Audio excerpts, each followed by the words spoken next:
জ্যামিতিক পদ্ধতিতে যদি আমাদের এই তিনটা অভেদ প্রমাণ করতে বলে তাহলে আমাদের কি করতে হইব, এটার জন্য প্রয়োজন একটা চিত্র। তুমি এরকম একটা চিত্র আঁকবা, একটু বর্ণনা লাগবে। বর্ণনাটা তুমি কি দিতে পারো, যেমন এটা একটা ত্রিভুজ এবিসি ত্রিভুজ, যেটাতে ভি হইতেছে সমকোণ। তো এই বিষয়ে একটু বলে নিছি। মনে করি এবিসি একটি সমকোণী ত্রিভুজ, যেখানে এবিসি এই কোণটা 90 ডিগ্রি এবং এসিভি থিটা, মানে এটার সাপেক্ষে আমি এই প্রমাণটা করে দেখাবো যে সাইন স্কোয়ার প্লাস এর cos square is equal to 1, sec square minus এর tan square is equal to 1 এবং কোসেক স্কোয়ার মাইনাস এর cot square is equal to 1। তথ্যগুলি লেখা হয়েছে। যেহেতু তুমি এটারে কোণ ধরছো, কোণের অপোজিটে যে বাহু থাকে তার আমরা কি বলি, লম্ব। তো এখানটাতে লম্বকে আমাদের এবি, এই যে এটা হচ্ছে আমাদের লম্ব কিন্তু। আর আমাদের সাথে এইখানটাতে কোণের সাথে যে আছে তার নাম কি, ভূমি। তাহলে বিসি আমাদের কি, ভূমি। আর সবচেয়ে বড় বাহু অতিভুজ, তার নিয়ে কোনো ঝামেলা নাই, ব্যাস।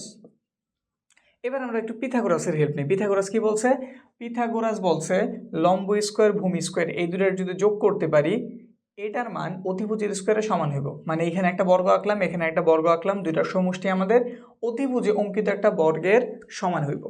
তো এই বিষয়টা এখানে লিখছি।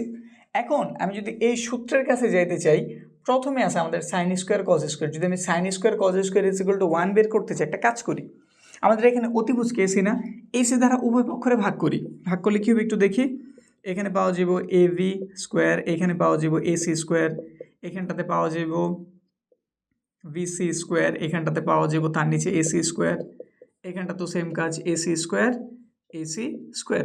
সাইড নোট দিতে পারি, এসি স্কোয়ার দ্বারা ভাগ করে, ভাগ করে। তো যদি ভাগ করি কি হইব, একটু তাকাও এই দিকটাতে। এখানে এবি বাই এসি আছে, স্কোয়ারের চিন্তা একটু যদি পরে দিই, এখানে কি আছে এবি বাই এসি। এবির আমরা কি ধরছি, এবির আমরা ধরছি লম্ব।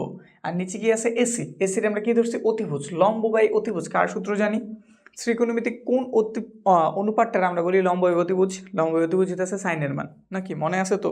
তো লম্ব বাই অতিভুজের পরিবর্তে আমি কি লিখতে পারি, সাইন। তো এখানটাতে আমি কি লিখতে পারি, সাইন। সাথে যেহেতু স্কোয়ার আছে এই জন্য সাইন স্কোয়ারের থিটা প্লাস এটাতে তাকাই, এটাতে আছে ভিসি, ভিসি আমাদের ভূমি। আর নিচে তো আছে অতিভুজ, ভূমি বাই অতিভুজ কি কজ না?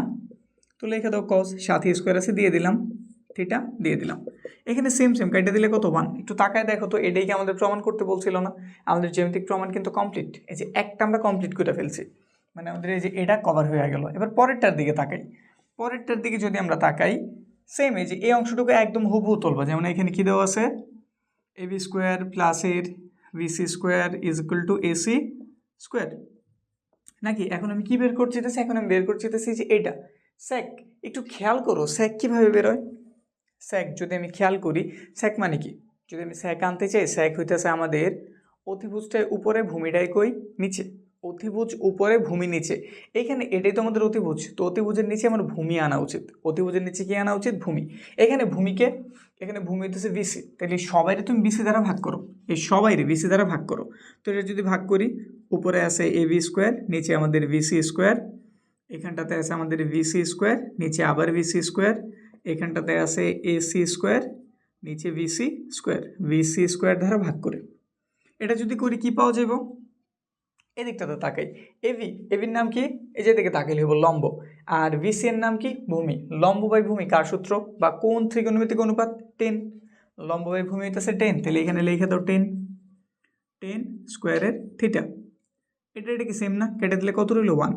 এদিকটাতে তাকাই, এদিকটাতে আমাদের কি আছে, এসি বাই ভিসি। এসি হইতেছে আমাদের অতিভুজ আর আমাদের ভিসি হইতেছে ভূমি। ভূমি বাই অতিভুজ বাই ভূমি। অতিভুজটাই এই যে উপরে আর ভূমিটাই কই নিচে। এটা হচ্ছে কার, এটা হচ্ছে আমাদের স্যাকের সূত্র। কার সূত্র, স্যাক। তো এখানে লিখে দাও স্যাক, স্যাক স্কোয়ারের থিটা।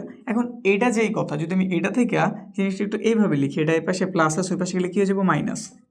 মানে আমি লিখতে পারি 1 ইজ ইকুয়াল টু স্যাক স্কোয়ারের থিটা মাইনাসের 10 স্কোয়ারের থিটা। বা এখানে ধরো বা দিলাম, নিচে লাইন একদম সুন্দরভাবে লিখে দিলাম যে স্যাক স্কোয়ারের থিটা মাইনাসের 10 স্কোয়ারের থিটা ইজ ইকুয়াল টু 1। তো এর থেকে আমরা কি বুঝলাম, এই সূত্র থেকে যেমন আমরা এটাও লিখতে পারি, এটাও লিখতে পারি, মানে একই প্রমাণ। তো এইখান থেকেও তুমি কিন্তু চাইলে ধরো এটা অন্য কিছু প্রমাণ করতে বলছে সাইন স্কোয়ার থিটা সমান 1 মাইনাসের কজ স্কোয়ার থিটা। জ্যামিতিক পদ্ধতিতে প্রমাণ করো, একই তো জিনিস। জাস্ট তুমি এই পর্যন্ত করবা, করার পর তোমার কাছে যেইটা জানতে চেয়েছে ঠিক ওইভাবে লিখে দেবা, এক লাইন অতিরিক্ত করবা, কাজ শেষ। বুঝতে পারছি? তো এটাও বুঝছি। এখন পরেরটা তো একই ওয়েতে আগাইবো নাকি? এখানে যেমন আমার আনতে হবে কোসেক, এখানে আমার কি আনতে হবে কোসেক। সেম তুমি এই জিনিসটা যে এখানে লিখবা, ধরো লিখে দিলাম আমরা এবি স্কোয়ার প্লাস এর বিসি স্কোয়ার, এই পাশটাতে আছে এসি স্কোয়ার। তুমি অতিভুজের দিকে তাকাও, এটা আমাদের অতিভুজ না?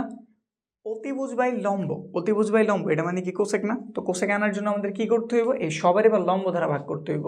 আর লম্বকে এবি, তো আমরা সবারে ভাগ করতেছি এবি দ্বারা। এই যে এবি স্কোয়ার আছে, এবি স্কোয়ার বিসি স্কোয়ার, নিচে কত এবি স্কোয়ার, এদিকটাতে এসি স্কোয়ার, নিচে এবি স্কোয়ার। এবি এবি রেখে এটা দিছে 1 রয়েছে প্লাস বিসি, বিসি কোনটা? ভূমি, ভূমি উপরে, আর এবি হইতেছে লম্ব, লম্ব হইতেছে নিচে। ভূমি বাই লম্ব কি কট না? তো এখানটা তুমি লিখে দাও কট স্কোয়ার থিটা। এখানে আমরা কি জানছি? অতিভুজ বাই লম্ব, অতিভুজ বাই লম্ব কি? Cosec square theta. সাজাই লিখে দাও, এটা আগে এটা পরে, বা চাইলে এই যে এই পাশে প্লাস আছে ওই পাশে গেলে কী হয়ে যাবে মাইনাস। মানে ওই চিন্তা করে তুমি কোসেকটা লিখলা, এটা এই পাশে প্লাস হলে ওই পাশে গেলে কী হয়ে যাবো মাইনাস। এই যে কট স্কোয়ার লিখে দিলা ইজ ইকুয়াল টু কত 1, মানে ডাইরেক্ট এটা লিখে দিছো, কাজ শেষ, সমান কমপ্লিট। এখন তোমার সূত্রটা ঘুরাই পেঁচাই যে এইভাবেই দেখ, তুমি এই যে এই ওয়েতে আগাইবা, প্রথমে ত্রিভুজ অঙ্কন করবা, নাম জানাইবা কোনটায় তুমি কি ধরছো না ধরছো, তারপর তুমি জাস্ট পিথাগোরাসের হেল্প নিবা। যখন তুমি সাইন আর কজের সূত্রটা বের করতে চাইবে, তুমি অতিভুজ দ্বারা ভাগ করবা। আরও সহজ হইতে মনে রাখো, যদি তুমি সাইন আর কজেরটা বের করতে চাও, তুমি সবারই অতিভুজ দ্বারা ভাগ করবা। তারপর তুমি যদি সেকেন্ডটা টেনেরটা বের করতে চাও, এই যেটা সেকেন্ডটা টেনেরটা যদি বের করতে চাও, তুমি ভাগ দেবা ভূমি দ্বারা, আর কোসেক আর কটেরটা বের করছিলে তুমি ভাগ দিবা লম্ব দ্বারা। এইটুকু করলেই তোমার জ্যামিতিক প্রমাণ কিন্তু হয়ে যাবে। ঠিক আছে? এই জিনিসটা বোর্ডে তেমন একটা বেশি নাও আসলে, এই জিনিসটা কিন্তু গুরুত্বপূর্ণ আসার চান্স আছে, সামনের পরীক্ষাতে তোমাদের আসার চান্স আছে। তো একটু শিক্ষা নিয়েও উপকারে আসবো, যেহেতু এবার সংক্ষিপ্ত অ্যাড হয়েছে, সংক্ষিপ্ততে এরকম একটা কিছু পাওয়ার চান্স কিন্তু আছে।